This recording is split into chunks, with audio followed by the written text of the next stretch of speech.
어떤 문제든 문제를 해결하기 위해서는 문제가 되는 원인이 무언가부터 살피고 또 발견해야 합니다. 짚어봐야 합니다.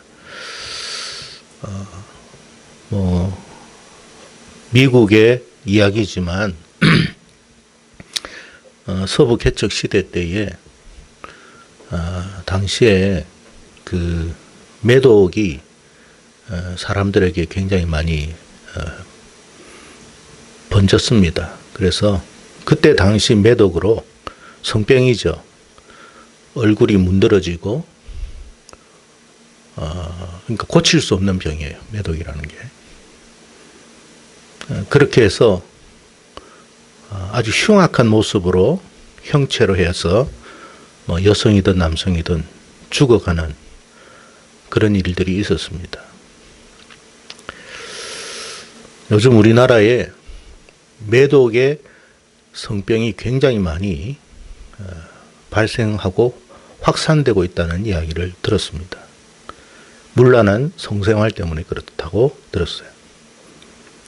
그러니까 산부인과를 찾는 이유가 여성들 같은 경우는 아이 때문에가 아니라 성병 때문에 찾아다니는 사람이 너무 많다는 거예요. 지금 에이즈도 우리나라에 급속히 지금 확산되고 있다고 하는 것을 들었습니다.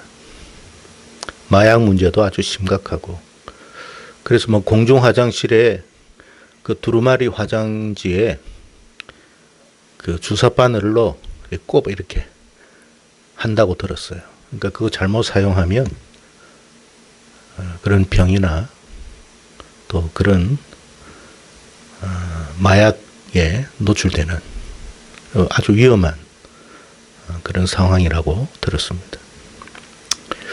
사람들이 매독이든 뭐 에이즈든 도대체 원인이 뭔가, 어떻게 해야 이 문제를 풀 것인가 해가지고 연구를 많이 해가지고 약도 개발이 되고 한 것은 사실입니다만, 그러다 보니까 더 성적으로 혼란해지는 것도 사실인 것 같습니다.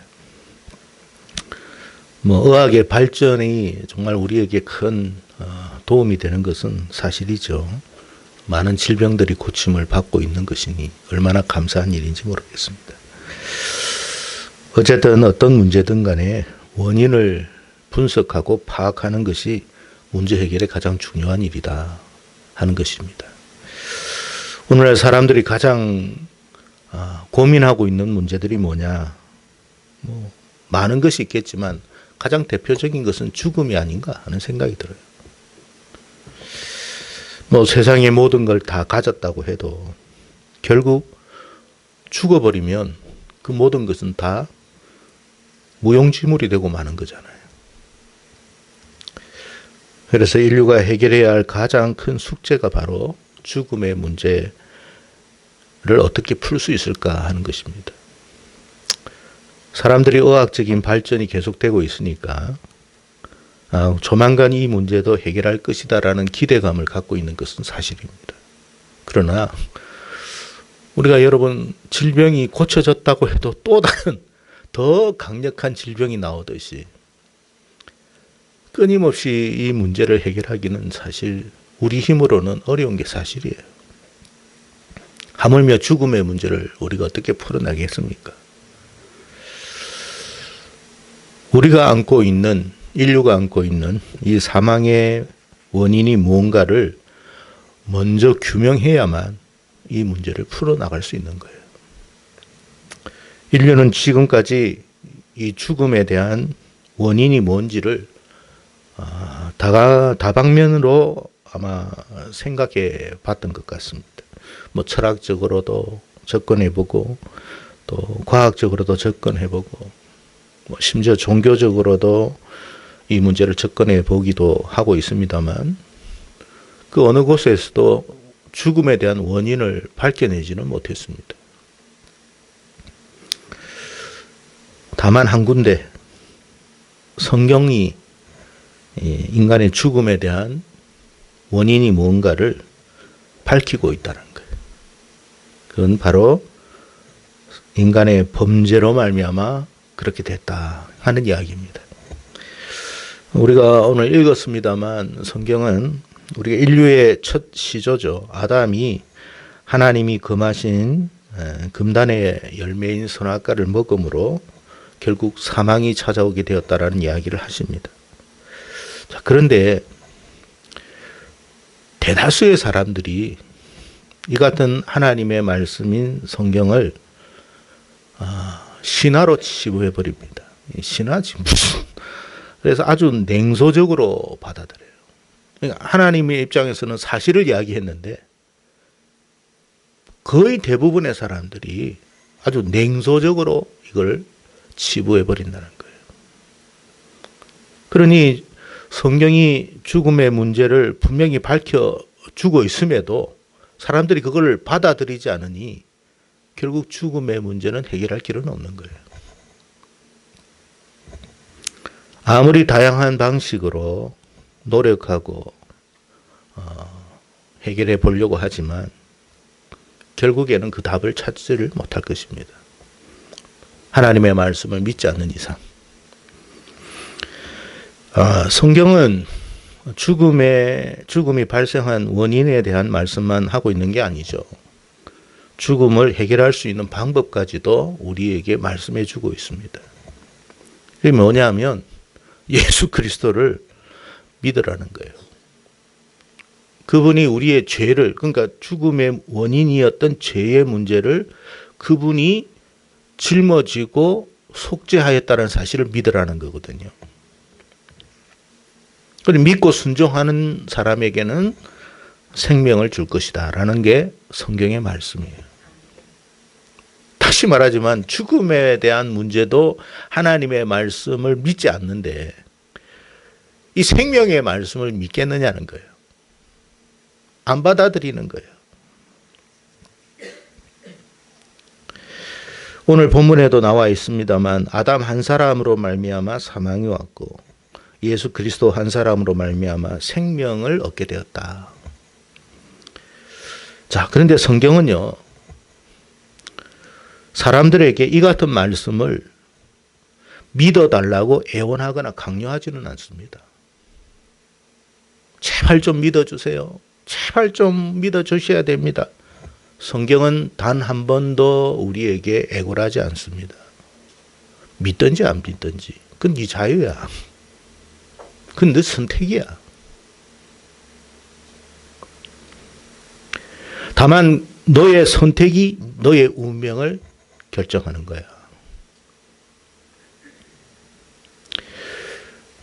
다시 말합니다만 죽음의 문제나 생명의 문제를 해결하기 위해서는 원인을 짚어봐야 되는데 세상 어디에도 원인에 대한 이야기를 해주는 곳이 하나도 없어요. 오직 성경만 이야기를 해요. 그리고 이 성경의 말씀을 믿느냐 안 믿느냐는 각자의 책임이에요. 각자가 선택하는 일이에요. 성경은 결코 우리에게 믿음을 강요하지 않아요. 그러니까 여러분 우리가 전도할 때도 강요할 필요가 없어요. 그건 자기 선택인 거죠. 다만 사실을 알려줄 뿐이에요.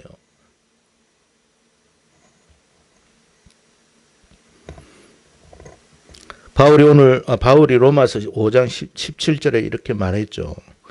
한 사람의 범죄로 말미암아 사망이 그 한 사람을 통하여 왕노릇하였은즉 더욱 은혜와 의의 선물을 넘치게 받은 자들은 한 분 예수 그리스도를 통하여 생명 안에서 왕노릇하리로다. 분명히 성경은 우리에게 사망의 원인도 또 생명을 얻는 길도 분명히 말씀을 하셨다라는 거예요. 아무리 말씀을 하시면 뭐 하겠습니까? 중요한 것은 믿어야 되는데 받아들여야 된다는 거예요. 이 말씀을 정말 사실이라는 것으로 받아들이는 사람이 그것을 해결할 수 있는 거예요. 바울은 우리가 하나님이 우리에게 주신 말씀을 마음으로 받아들일 때, 믿을 때에 문제가 해결될 것이다. 그러니까 이게 마음으로 받아들여야 된다. 마음으로 받아들인다는 게 뭐예요? 그러니까 이것을 인격적으로 우리가 그것을 받아들인다는 거예요. 그냥 머리로 받아들이는 걸 말하는 게 아니에요. 사실로 그걸 받아들이겠다는 거예요.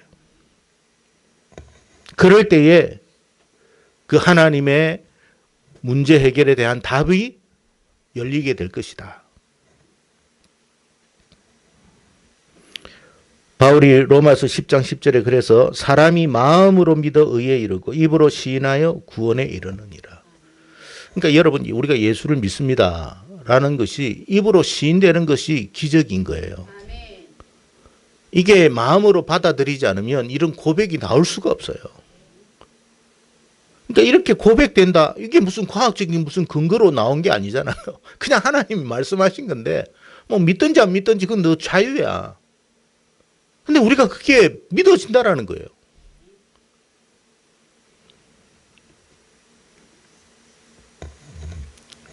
분명한 사실은 하나님은 모든 사람들이 다 구원에 이르기를 원합니다. 디모데전서 2장 4절의 말씀에 하나님은 모든 사람이 구원을 받으며 진리를 아는 데 이르기를 원하시느니라. 사망의 문제도 생명의 문제도 결국 어떻게 해결할 수 있느냐? 하나님의 말씀이 믿어질 때 그 문제가 해결될 것이다. 문제는 뭐냐면 누가복음 18장 8절에 주님이 이런 말씀을 하셨어요. 내가 너희에게 이르노니 속히 그 원한을 풀어주리라. 그러나 인자가 올 때에 세상에서 믿음을 보겠느냐 하시니라. 주님이 오실 때쯤에는 사람들이 하나님의 말씀을 안 믿게 될 것이다라는 거예요. 주님이 그걸 다 알고 계셨어요. 우리가 지금 한 20, 30년 전에 한국 교회를 보면 누가복음 18장 8절의 말씀을 사람들이 그렇게 받아들이지를 못했어요. 왜? 지금 교회마다 다 부흥하고 있는데 아니 하나님을 믿는 사람들이 없다라는 말씀이 도대체 이게 정말 과연 가능한 일인가? 전부 다 그렇게 생각했어요. 근데 지금 보세요. 거의 다 떠나가고 있잖아요. 아마 더 떠나갈 수도 있을 거예요. 진짜 하나님은 마음으로 믿었는지 안 믿었는지를 어떤 상황을 통해 가지고 증명할 거예요. 진짜 그 사람이 하나님의 말씀을 마음으로 믿었느냐 안 믿었느냐를 여러 가지 우여곡절을 통해서 확인하실 거예요. 마음으로 정말 믿은 사람만이 남아 있을 거예요. 근데 그 사람이 그렇게 많지가 않을 것이다. 저와 여러분이 그 사람들 중에 한 사람이 되기를 축복합니다. 그래서 여러분, 주님은 말세가 되면 사람들이 하나님을 믿는다고 하는 사람들도 하나님을 저버리고 배도의 길을 갈 것이다라고 성경에 미리 이야기를 해놨어. 아니 2000년 전에 주님이 하신 말씀이 어떻게 아셔서 그랬을까? 뭐 영국 같은 교회 그렇게 여러분 할 때 영국 교회도 동성애를 받아들이는 순간 원래 영국 교회가 1970년도에 한 80%인가 기독교인이었어요. 동성애를 합법화하는 순간 지금 1%가 안 돼요. 다 떠나버렸어요. 뉴질랜드가 90%였습니다. 지금 믿는 사람 1%가 안 돼요. 우리나라도 모당에서 그렇게 한다고 하니까 또 그 사람들이 집권하면 그렇게 되겠죠. 과연 여기 몇 프로가 남아있을 거예요.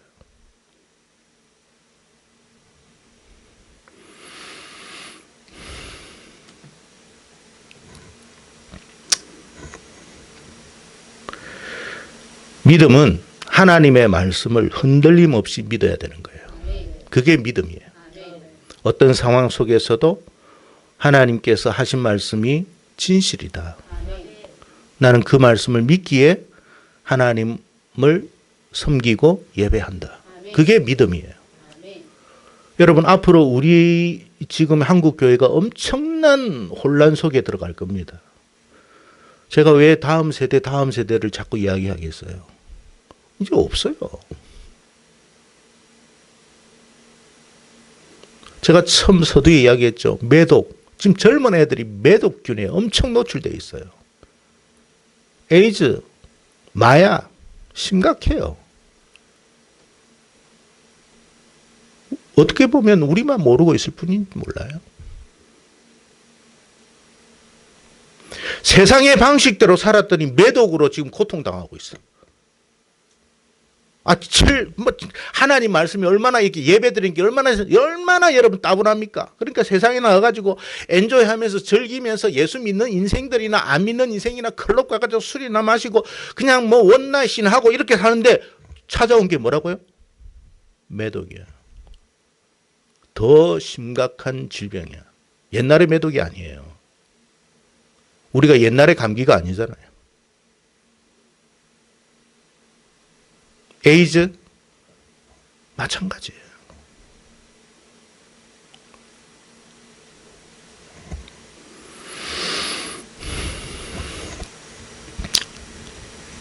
그러니까 우리가 하나님 말씀을 믿어야 돼. 로마서 제가 이야기했죠. 로마서 1장 27절 요즘 여러분이 로마서를 읽고 있으니까 아시겠지만 그 사람들이 하나님의 말씀을 저버리고 자기 마음대로 쾌락적으로 살다 보니까 상당한 보응을 받았다 그랬어요. 피할 수 없어요, 여러분. 그러니까 여러분 우리가 이렇게 예배 드리는 것만 하더라도 하나님께 감사해야 돼요. 이게 무슨 따분한 일이 아니라 우리를 지키는 일이에요. 우리를 거룩하게 하는 일이에요. 하나님을 믿기 때문에 우리가 하나님의 오심을 위해서 우리가 스스로 경건하게 살고자 애쓰는 거예요.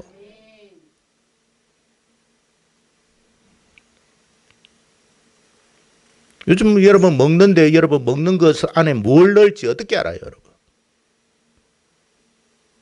그러니까 하나님을 믿는 사람은 우리가 식사 기도하잖아요. 요즘 식사 기도하는 게 뭐 부끄러워가지고 이렇게 하는데 그러지 마시고 하나님 분명히 너희들이 무슨 독을 먹든지 만지든 뱀을 찝든지 자유하게 될 것이다. 그 뭐냐? 우리가 뱀을 만지라는 말도 아니고 독을 마시라는 말이 아니에요. 우리는 모르는데 세상은 그럴지라도 우리가 하나님을 믿으면 하나님이 그렇게 하실 거라는 거예요. 지키시고 보호한다는 뜻이에요. 그러니까 식사 기도도 똑바로 해야 돼요. 남 눈치 봐가면서 말이지. 남이 여러분을 살리는 게 아니에요. 주님이 우리에게 생명을 주는 거예요. 주님이 우리를 지키는 거예요.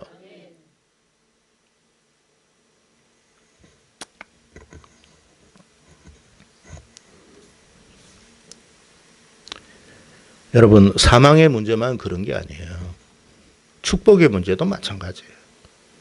축복이 어디로부터 오는지를 알아야 축복을 받는 거죠. 사람들이 축복을 받기 위해서 얼마나 노력을 합니까? 그러니까 중국에 가보면 복자를 거꾸로 해놨자. 복은 하늘에서 온다는 걸 안 돼. 사람들이 축복이 어디로부터 오는지를 모르기 때문에 그렇게 여러분 우상숭배를 하는 거예요. 사실 우상숭배를 왜 하겠습니까? 복 받고자 하기 위해서 우상숭배하는 거지. 할 일 없이 하는 게 아니잖아요. 조상신에게 제사 지내는 것도 마찬가지잖아요.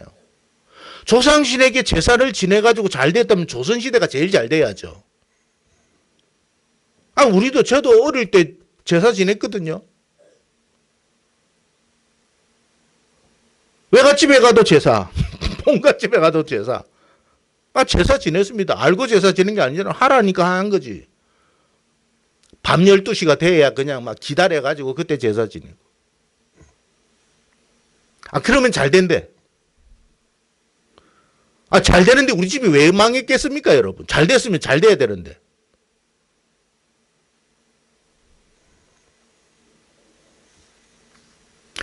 그렇게 여러분 우상숭배가 잘 될 것 같으면 지금 일본을 보세요, 여러분. 800만 우상신을 섬기잖아요. 800만. 그런데 여러분 일본이 그렇게 800만 우상신을 섬기면 잘 돼야 돼요. 일본 잘 살잖아요. 그 잘 사는 사람이 지금 우리나라에 와가지고 쌀 구해 갑니까?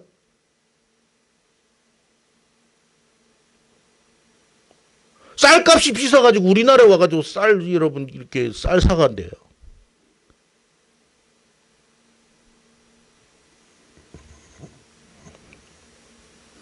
이미 끝난 거예요, 그거는.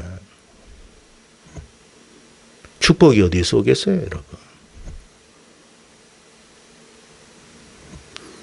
여러분, 사람들이 무당과 점쟁이를 왜 찾아가요?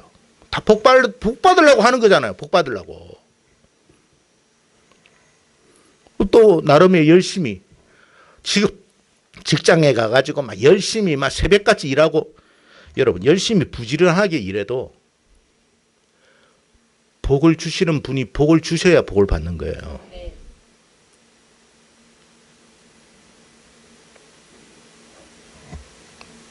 복이 어디서부터 오는지를 모르면 아무리 열심히 일해도 점점 수입이 떨어지면 떨어지지 올라가지 않아요.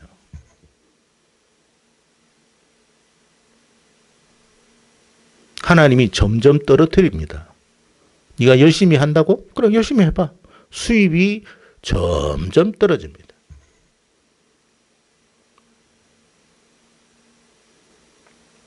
우리가 여러분 하나님 앞에 나와서 믿음 생활하고 하나님이 복 주시는 분이십니다. 그렇게 예배드리고 믿음 생활하는데 다른 사람보다도 다 열심히 나가고 지금 뛰어나가고 있는데 우리는 여기 앉아가지고 할 일 없이 지금 예배드리는 것 같죠? 그러나 여러분 이것이 결코 헛된 시간이 아니에요. 왜? 아니 복 주시는 분이 그분인데 뭐. 뛰어가면 뭐예요? 복 주시는 분이 그 사람들한테 안 주는데. 새벽같이 일해 보십시오. 복을 주셔야 복을 받는 거지. 아니 내가 새벽같이 일을 안 해도 뭔가 사람을 통해 가지고 오고 뭐 이 사람을 통하고 저 사람을 통해 가서 오면 그게 더 나은 거 아니에요? 넌 푹 자라 그냥. 내가 알아서 보내줄 테니까.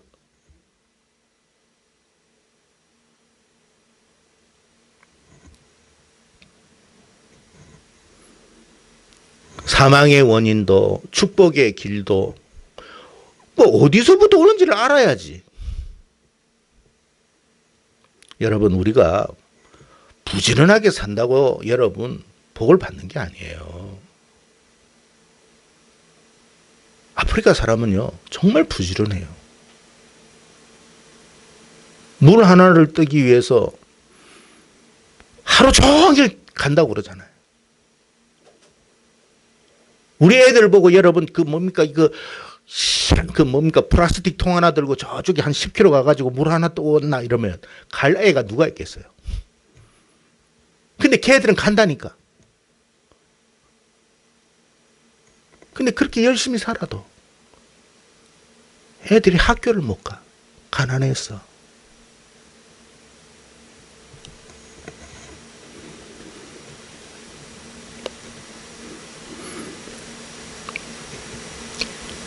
성경은 모든 축복의 발원지는 하나님이라고 말씀하십니다. 야고보서 1장 17절에 온갖 좋은 은사와 온전한 선물이 다 위로부터 빛들의 아버지께로부터 내려오나니 그는 변함도 없으시고 회전하는 그림자도 없으시느니라. 한국이 세계가 놀라는 이유가 뭐냐면 자원이 있습니까? 뭐가 있어요? 하나도 자원도 없는 나라가 갑자기 여러분 세계에서 62년도에 세계에서 두 번째로 못 사는 나라가 지금 세계 10대 강대국으로 들어갔어요. 사람들이 이 도대체 이게 어떻게 해서 이렇게 됐는지를 몰라. 노력해서 된다고요? 물론 맞죠. 길을 열어줬기 때문에 그 노력이 빛을 발한 거예요. 누가 길을 열어줬겠어요? 우리나라 사람들이 하나님밖에 더 부르짖었습니까? 그 새벽에 여러분 이런 것도 아니에요. 차가운 마룻바닥에 그것도 애 업고 와가지고 새벽에 눈물을 흘리는 그 장면, 저번에 제가 한번 사진으로 보여드린 적이 있는지 기억하시는지 모르겠습니다만 그분들의 기도가 응답된 거예요. 따뜻하고 배부르니까 이제 뭐 예배를 드리니 많이 뭐 시간이 있느니 없느니 여러분이 노력한다고 복된 삶을 사는 게 아니에요. 행복한 가정은 하나님이 열어주셔야 행복해지는 거예요. 다들 행복하기 위해서 여러분 결혼하지만 거의 다 깨지잖아요. 아니 비용을 몇 천만 원 들어가지고 하루에 제가 아는 분이 그 결혼식장 그래 얼마 들으면 하루 그 비용이 얼마냐니까 지금 3천만 원 들었대요. 하루 쓰는데. 아 이거 큰일 났다 야. 나는 3천만 원 아이 결혼 못 시키겠다 싶은 생각이 들어요. 3천만 원만 듭니까? 그렇게 결혼했는데 왜 깨져요? 행복한 가정? 사람이 만든다고요? 물론 노력은 하죠. 받쳐주지 않으면 안 돼요, 여러분. 그러니까 원리를 알아야 죽음의 문제도 해결하는 거고 축복의 문제도 해결되는 거예요. 네? 여러분 우리가 열심히 살았다는 사람들을 대표적으로 한번 보면 역사적으로 보면 뭐 알렉산더나 징기스칸이나 뭐 진나라 시황제나 사실 이 사람들보다 열심히 산 사람이 과연 있을까 싶을 만큼 정말 열심히 산 사람이에요. 얼마나 열심히 살았는지 부지런함. 그 부지런함은 이루 말할 수가 없습니다. 또 잔인하기까지 했어요. 자기가 성공하기 위해서. 그렇게 노력하고 세상을 정복했는데 결국 그들은 아무것도 가져간 게 없어요. 죽었어요. 순간적으로 붙들었다고 그게 자기께 되는 게 아니에요. 하나님이 주시는 축복은 뭐예요? 하나님이 주시는 생명은 무슨 생명이에요? 영원한 생명이요. 영원한 축복을 말하는 거예요. 그걸 네가 믿든지 안 믿든지 그건 네 자유야. 그건 네 선택이야. 그러나 네가 올바른 선택하기를 바래. 그게 부활이에요. 나는 부활이요 생명이니 죽어도 네가 죽어도 살 것이고 살아서 믿는 영원히 죽지 아니하는 사실을 네가 믿겠느냐? 믿느냐? 거기에 대한 답을 여러분이 하십시오. 예, 아멘. 주님 믿습니다. 주님이 우리의 사망의 문제, 축복의 문제를 해결하는 길이심을 믿습니다. 그래서 저는 주님을 떠날 수는 없습니다. 어떤 상황 속에서도 주님이 나의 인생의 모든 길임을 믿습니다. 주여 나를 불쌍히 여겨 주십시오. 그렇게 여러분 하나님 앞에 나갈 때 하나님이 그에게 은혜를 주시는 거예요. 한번 테스트 한번 해보세요. 여러분이 지금 믿음 없이 한번 나가든지. 그건 자유예요. 그 결과는 여러분이 해야 돼요. 상관없습니다. 안 믿어도 상관없어요. 안 나와도 상관없습니다. 그러나 그 선택은 여러분이 한 것이고 그 결과도 여러분이 지십시오. 그러나 하나님은 저와 여러분에게 영원한 생명 주시기를 원하고 영원한 축복 주시기를 원할 뿐이에요. 세상에서 이 같은 분명한 답을 주신 곳이 어디 있어요? 세상 어느 종교에도 어느 철학도 어느 학문지도 이 문제를 답해 주는 곳은 없어요. 오직 성경밖에 없어요. 그래서 여러분 이 하나님의 말씀을 여러분과 저는 마음으로 믿으시기를 바라요. 마음으로 믿어 의에 이르고 입으로 시인하여 구원에 이르느니라. 하나님 믿습니다. 마음으로 믿기 때문에 입으로 시인이 되는 거예요. 그런 사람이 반드시 하나님이 주시는 이 두 가지 복을 받게 될 거예요. 꼭 믿으시고 이 부활절 날 우리의 삶이 주님 안에서 완전히 새로워지고 달라지는 놀라운 역사와 축복이 있기를 주의 이름으로 축복합니다. 기도하겠습니다.